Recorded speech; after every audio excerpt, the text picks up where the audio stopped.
Okay, we want to continue with D3, Human Evolution, your option, and we want to discuss today the correlation that is between the change in diet and the increase in brain size during hominid evolution, because there is a correlation between the two. It costs a lot to have a brain that is larger. The gestation period that the brain needs to develop is much more longer. It takes years to develop the brain before young can look after themselves. So, for example, think about yourself. You're still living at home with mom and dad. Your brains are still developing. You're at a place where the prefrontal cortex of your brain is not fully developed, and so it's very difficult sometimes for you to make decisions. It's sometimes difficult for you to choose whether to engage in something that is risky versus the consequences that come as a result. So it takes a little while for the brain to develop. There's much more brain development that occurs post-birth when you compare it to any other animal. Humans have, and hominids take a very long time for that development to occur, but a lot of it happens, majority of it happens outside of birth.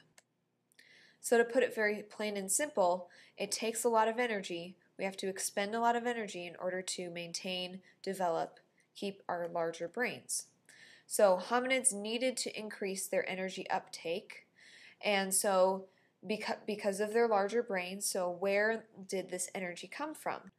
Well, we know that early hominids were foragers. They were gathering fruits and nuts, and so we had to go from fruits and nuts within our diet to gathering more protein, and that pretty much looked like this, right? It looked like meat. Now, some of those foragers probably still continue to gather protein from the nuts that they ate, but this is where we saw that energy really getting extracted. So the increase in brain size observed in the hominid fossils is definitely correlated to the intake of meat and the increased intake of meat. And so what we did see was a lot of hominids using their hands, right, or trying to hunt on their own, and that's very difficult because if you are one person trying to hunt one animal, your chances of taking that animal home to eat are slim.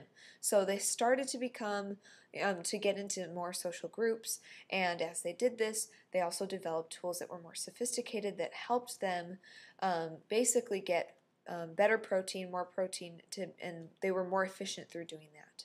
And so we actually have evidence that early hominids did eat animals because we saw a lot of animal bones left at fossil sites, but there's still something to consider because Neanderthals, their brain capacity is actually greater than modern humans, but their diets were not the same, and so that's something that we need to consider and we'll discuss during our class discussion.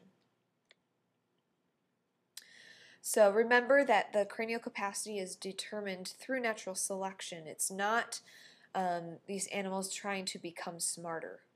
It's not them, sitting around, hey, I want to be smarter, let's have a bigger brain. It's all due to what is the survival of the fittest, what is needed so that we can continue having, more energy, having this diet change, and so that's why we see this correlation between the brain size and the diet.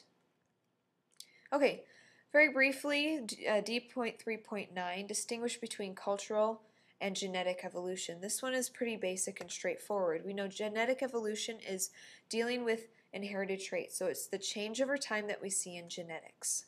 And so this could include things of morphology of the body, brain size, if you can walk on 4 versus 2 legs, the skull shape, the height, having digits, things like that. Those are all through genetic evolution. The number of chromosomes is something that can change and evolve, and things along the lines of biochemicals, such as blood proteins, those are all carried within genetics, and those are all things that can change over time within a species of our early ancestors. And that genetic evolution is passed on through the chromosomes where all the DNA is held. Through cultural evolution, we are talking about change over time that we see within the culture. So, ideas that are passed down, knowledge that can be acquired and passed down through social groups and through generations. So, for example, spoken and written languages have been passed down constantly over time. Customs and rituals, such as burying the dead, those are things that you cannot learn through your genetics, it can only be passed down through culture. Art and technology, things such as obtaining food, warfare, those are not things within our genetic code, those are things that we learn through our culture. And in cultural evolution, it involves the characteristics that are acquired during a person's life versus characteristics that are inherited, as seen in genetic evolution. So we are talking about a nurture versus nature type of situation. And cultural evolution is responsible for changes in life of humans over the past few thousand years. And that's really where we see a lot of our change over time. It's really too short of a time span to see true change through genetics, but there is the argument that humans are still evolving. So there have been some changes when you look back at some of the earlier hominids, earlier Homo sapiens. So here we want to discuss the relative importance of genetic and cultural evolution in the recent evolution of humans. So as the brain size increased, which is something that we saw through genetics, so did the tools that were made. So we see genetics changing something, and then culturally we see changes occurring.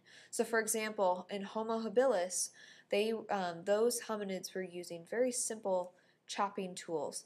But in the earlier Homo sapiens, we see much more delicate and intricate blades being made and drills being made that were allowing humans to create things and to hunt and to do a much more precise job at what the task is at hand.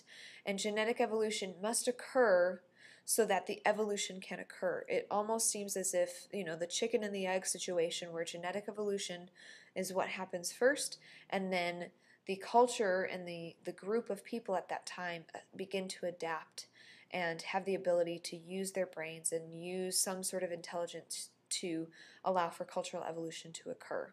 So our ancestors needed genetic evolution to occur. The older ancestors did, but while recently what we see is the ability to evolve culturally much more than any other ancestor without that need necessarily for genetic evolution, although it's possible that genetic evolution is occurring as we speak. So some things to consider, some questions to ask yourself is to consider that nature versus nurture. How much of our survival as Homo sapiens is really due to our genetics?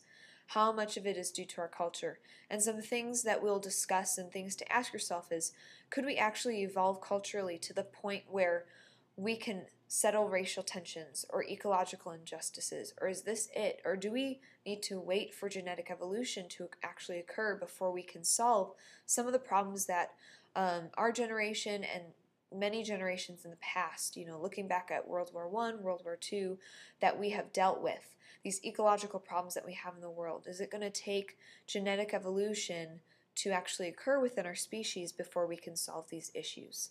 So think about those things, and we will discuss those when we get to class.